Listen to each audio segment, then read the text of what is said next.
have a long career. That's the goal, to be in the league for 20 years. That's the goal. Artis Gilmore told me one time, he played for Chicago, he said, if you expect to play a long time in this league, you better quit mopping up the floor. And I thought, well, he's crazy, because that's what basketball is all about. Bird takes it away from Wilkins, goes to the floor and gets it up ahead. And it's just basketball. At the end of the day, it's just basketball. Larry Bird has grown increasingly quiet in recent years. The Hall of Famer, who built his legacy by letting his game speak for itself, has mostly stayed in the background while today's NBA stars constantly debate greatness. Watching from the shadows, he has avoided the spotlight and ignored the noise. But recently, something struck a nerve. According to sources close to the Celtics legend, a remark Kevin Durant made on LeBron James's podcast crossed the line, prompting Bird to voice opinions behind closed doors that fans are now eager to hear. Yeah, I'm 10, 12 years in, I got 4 MVPs and 4 championships. Like, but do I still want to do this shit? You know what I'm saying? You know how hard it is. Some people say, I want to go play baseball. Right? Yeah. And then I want to come back. Well, some people say, I'm going to go 22 straight. Coward. The moment unfolded on LeBron's Mind the Game podcast, where Kevin Durant sat down with LeBron to discuss longevity and what it truly means to be great in the NBA. During the conversation, Durant made a comment that seemed casual at first but carried a subtle punch. Referencing Michael Jordan's 1993 retirement, he smirked and said, "Some people say I want to go play baseball," with a knowing look. LeBron laughed instantly, and the cameras captured every reaction. The implication was clear. They were framing Jordan's decision as if he quit because it was easier or because he got tired, rather than respecting the complexity of his choices. You know, my father just passed. We just finished our 3rd championship season where, we had a lot of different personalities, going against each other. And individual goal was that Magic, Bird, Isaiah never did this. So that meant a lot to me to do it for the 3rd time. Yes. I won't say that I'm better than those people. LeBron has been in the league for over 20 years, so the point Durant was making wasn't subtle.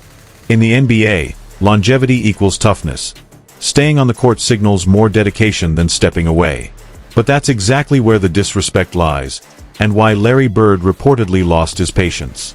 Durant's take completely ignores reality. Jordan didn't retire in 1993 out of boredom. That summer, his father, James Jordan, was tragically murdered during a robbery.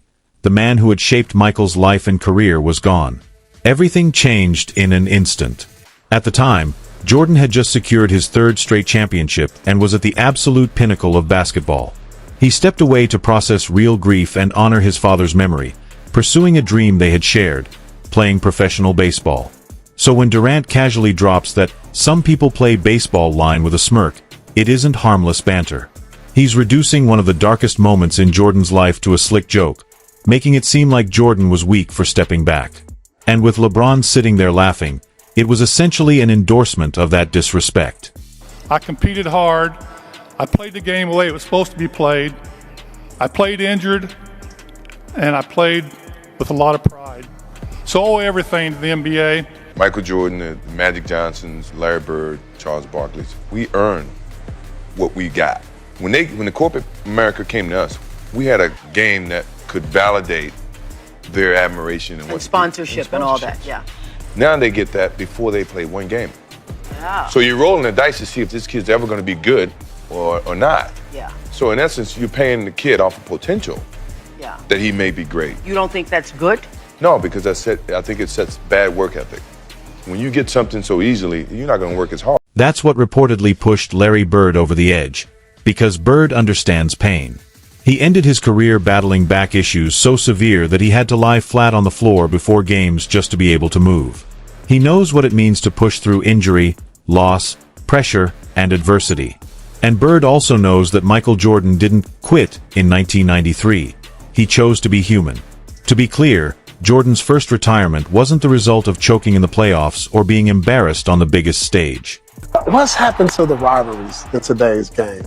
We don't hate each other. That's they don't like. See, I hated Larry and every Celtic. I really don't like you, but you're my little brother. Now I love you because you out of that green and white. That's what it was, right? the Celtics, Lakers hate each other, disliked each other. So it made for great TV and people tuning in. And now with, I don't know if it's AAU, I don't know what it is. Now everybody's shaking each other's hand. Everybody like each other, won't go at each other like really hard. Even that's what happened to the All-Star game, see? Yeah. See, the All-Star carried into the All-Star game. Right there. See, we hated the East. Right. I'm coming to bust you. Right. Michael, Isaiah, Dr. J. You can't have one over me. See, I'm coming to get that. Now, see, Magic, this is what I let said. them score 200 to 200. What is that? LeBron and KD and Steve Nash did their little podcast thing, and they always drag the legacy What of is it Michael called? Jordan. Is it called? Was it Cry Me a River? Cry Me a River. I think Cry Me a that's River it called, podcast? Oh, my God. I tell you what, man, listen. I was watching Revisionist history, they should call it. Yeah, you know what, Mark? Great players don't have to tell people they're great. Yeah, that's true. You let fans do that. You let people debate it on talk radio and podcasts. You know, players don't have to do that. You know, we all know you're great. You don't have to tell us. You know, when you have to go around trumpeting that you're great and what separates you from all the other people that makes you greater than them, that's a problem. You know, that's a problem. That's why I say it's a Cry Me a River podcast, because you're crying and moaning about what they said. And they were kind of sneak dissing MJ. If you really listen between the lines, you know, they were talking about, Kevin Durant was talking about how longevity is more important than rings and all that other stuff. Being in the league basically for 20 plus years shows the dedication and the hard work that you had to do to stay here. But he failed to mention, you know, the load management and this guy only playing in no more than 3 times in his career, you know, 82 games in a season. Yeah, right. LeBron's only played 1 time 82 games in a season. MJ 9 times in his career played 82 games, plus the playoffs and championships that goes into 115 games. So to listen to these guys discredit the former players and how great they were to you know, basically step on top of them to get themselves higher is really sad. No chance. Jordan walked away after winning 3 straight titles, a feat that Magic Johnson never achieved, Larry Bird never achieved, and Isaiah Thomas never achieved. He reached the pinnacle, stood alone at the top, and stepped back while facing the worst moment of his personal life. That wasn't quitting. It was mental and emotional exhaustion from carrying greatness while coping with unimaginable pain. The irony is even sharper when you consider who's making the loud comments about Jordan. Kevin Durant, a player often criticized for taking the easiest exits under pressure. Case in point. In 2016, Durant's Thunder held a 3-1 lead over the Golden State Warriors in the Western Conference Finals. But you have to really play hard. Does that hurt you physically? No, because when I play hard all the time. You know, there's no turn it on here, turn it off here. It's just 110% at all times. We come to practice, he's on one leg. Like he was hurt the second year, he was on one leg the whole year and played 82 games. Wow. Like, and so he practiced every day and he played every game on one leg. And so you're like, man, MJ, why don't you just sit up? How can I be the leader of the team and sit out and y'all going through all the credit? I gotta be there. I twist my ankle, and I had a teammate, David Greenwood. He says, you know, you twist your ankle, young fella, come over and sit with me. You know, this is, you need to. I said, no, man, I'm trying to make a name for myself. There's no way I can sit. You know, I need to get out there and show what I'm capable of. I want to play. I want to win. I want to make an impact. Then everything unraveled. The Thunder blew the series, collapsing straight from a 3-1 lead. That summer, Durant made a move that shocked the basketball world. He joined the very team that had beaten him, the 73-win Golden State Warriors, already stacked with Steph Curry, Klay Thompson, and Draymond Green.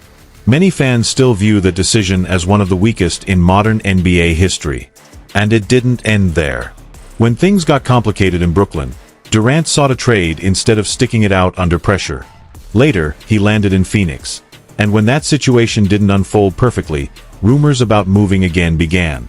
And this is the same player throwing shade at Michael Jordan, labeling him a quitter. It's hard not to see the irony.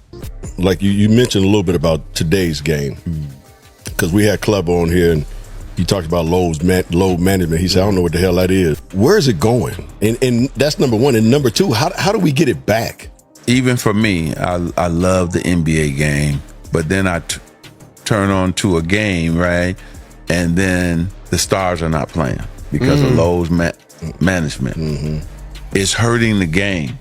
You know, the fans are there that watch me play. I want to impress that guy way up on top who probably worked his ass off to get a ticket or to get money to buy the ticket. You really cared about the guy who sat in the top deck at the Palace in Auburn Hills to watch you when you came to Detroit? Yeah, because I know he's probably yelling at me and I want to shut him up. So if the guys are coming to watch me play, I don't want to miss that opportunity. Now, physically, if I can't do it, then I can't do it. But physically, if I can do it, and I just don't feel like doing it, that's a whole different level. Now, let's talk about LeBron. The first time things got tough in Cleveland, he took his talents to South Beach to join forces with Dwayne Wade and Chris Bosh. When Miami began to decline, he returned to Cleveland. After that chapter ended, he moved on to Los Angeles. Every time adversity appeared, there was a clean exit. Switching teams isn't a crime, it's business. But hopping from super team to super team and then criticizing Jordan for stepping away after a three-peat while grieving his father is not only disrespectful, it makes no sense. Durant didn't stop at the baseball comment. He doubled down, claiming that the true measure of greatness should be playing 20 years. Not rings, not MVPs, not dominance, just longevity. LeBron nodded along as if it were profound wisdom, failing to recognize the fundamental misunderstanding of what greatness truly is. This is where Jordan's mindset completely dismantles their entire argument. What do you think of when you hear the term load management thrown around? It shouldn't be needed, first and foremost. You know, I never wanted to miss a game because it was an opportunity to prove. It was something that I felt like, you know, the fans are there that watch me play. I want to impress that guy. It's all about winning championships and winning. This is also where Larry Bird's reported response hits straight to the heart of the issue. Michael Jordan never chased longevity, he chased perfection. Every season had a singular mission: push himself to the limit, push the team to the limit, win championships, and dominate both ends of the floor. That was it. Jordan played 15 seasons in total, though realistically only 13 full seasons if you count his retirements. In those 13 seasons, he won 6 championships, 6 finals MVPs, 5 regular season MVPs, 10 scoring titles, and earned 9 all-defensive selections. That isn't just impressive, that's basketball perfection. Now, compare that to Durant and LeBron. Combined, they've played 39 seasons, almost triple Jordan's peak years, and yet their combined achievements are 6 championships, 5 MVPs, 6 finals MVPs, 5 scoring titles, and 5 all-defensive selections. Nearly 40 seasons of basketball, and they haven't surpassed what Jordan did in roughly a decade. Double the time, half the impact. The real divider, however, is mentality. When Jordan entered the league in 1984, he played all 82 games in a physically brutal era. Teams flew commercial, had one trainer or maybe one strength coach, and faced endless back-to-backs. Yet players showed up. In the 1999 to 2000 season alone, 58 players completed all 82 games. Contrast that with today's NBA, widely regarded as the worst availability era in history. Players now have private jets, full medical teams on the road, elite facilities, and custom nutrition plans, yet they play less than ever. Why? Because the mindset has shifted. Jordan believed being an NBA player was a privilege, not a burden. Fans worked hard for their money. They saved, bought tickets, and expected to see the best compete. To sit out simply because you were tired was a slap in the face. Jordan understood this and respected both the game and the fans who made his career possible. There's a famous story of Jordan twisting his ankle early in his career. A teammate suggested he rest, but Jordan refused, saying he was trying to make a name for himself, to prove something, and to make an impact. That mindset never left him. Even as the biggest star on the planet, he still showed up for the kids sitting in the cheap seats. By contrast, LeBron James has played a full 82-game season only once in his career, once in over 20 years. Players like Bird, Kobe Bryant, Tim Duncan, and Allen Iverson did it multiple times. Today, load management has created a toxic ripple effect. When stars sit, role players and bench guys follow suit, and suddenly the regular season feels meaningless. Fans, paying premium prices for tickets, are left watching stars in street clothes. Kevin McHale once noted that Jordan's era was different because Jordan set a higher standard. When he was the league's face, players competed, pushed through pain, and showed up. Jordan himself missed 64 games one season with a broken foot, but when management wanted to shut him down entirely, he insisted on returning on limited minutes, and when it came to crunch time, he demanded to be on the floor. Not for stats or accolades, but to not let his teammates or fans down. That kind of mentality is largely absent today. Jordan and Bird played fewer than 15 full seasons because they gave everything night after night. They dove for loose balls, locked in on defense, and did whatever it took to win. They didn't pace themselves for a 20-year career. Their focus was the next game, the next championship. In shorter careers, they achieved more than most players do in 2 decades. Durant and LeBron, on the other hand, have chased individual milestones, points, rankings, all-time lists, sometimes over sheer dominance. Jordan once said that if he cared about scoring records, he could have kept playing to chase Kareem, but he didn't. He cared about rings, about winning, about being the best when it mattered. There's another layer. Jordan's generation didn't get handed anything. They built the league, made it must-watch TV, and turned it into a global phenomenon. Only after winning and filling arenas did the real money arrive. Today, players secure max contracts and million-dollar shoe deals based on potential alone. From a business standpoint, fine, but mentally, it changes everything. When you get paid before earning it, the hunger drops, the edge softens, and the nightly need to prove yourself fades. Jordan and Bird earned every dollar, every endorsement, every ounce of respect. Nothing was given. When Durant says the goal should be simply playing 20 years, he exposes the generational gap. Jordan's goal was never to just hang around. It was domination, being undeniable, leaving a legacy. And he achieved it in just 13 full seasons. Durant and LeBron have nearly 40 combined seasons and are still chasing Jordan's shadow. Every debate, every all-time list, every comparison circles back to him. Longevity alone doesn't change that. Larry Bird reportedly told friends and former teammates that Jordan doesn't need to defend himself. His career already did that. The numbers speak, the championships speak, and the way he played speaks louder than anything Durant or LeBron could ever say. Bird built his own legacy the same way. Through toughness, showing up, and competing every night, no matter the pain or circumstances. No excuses. LeBron can laugh on a podcast, Durant can make jokes about baseball, but at the end of the day, they're still measured against Jordan. Greatness doesn't require 20 years to prove itself. It requires moments, games, seasons that leave no doubt. Jordan had 13 seasons of that. Durant and LeBron, despite their longevity and stats, have yet to match it. That's not opinion. That's math. That's history. Michael Jordan responded to Durant and LeBron, and Larry Bird stands right behind him. They didn't need to say their names. Their legacies spoke for themselves. Their mentality, their approach to basketball, and their work ethic did the talking. That response is louder than any podcast clip, louder than load management excuses, louder than jokes about baseball.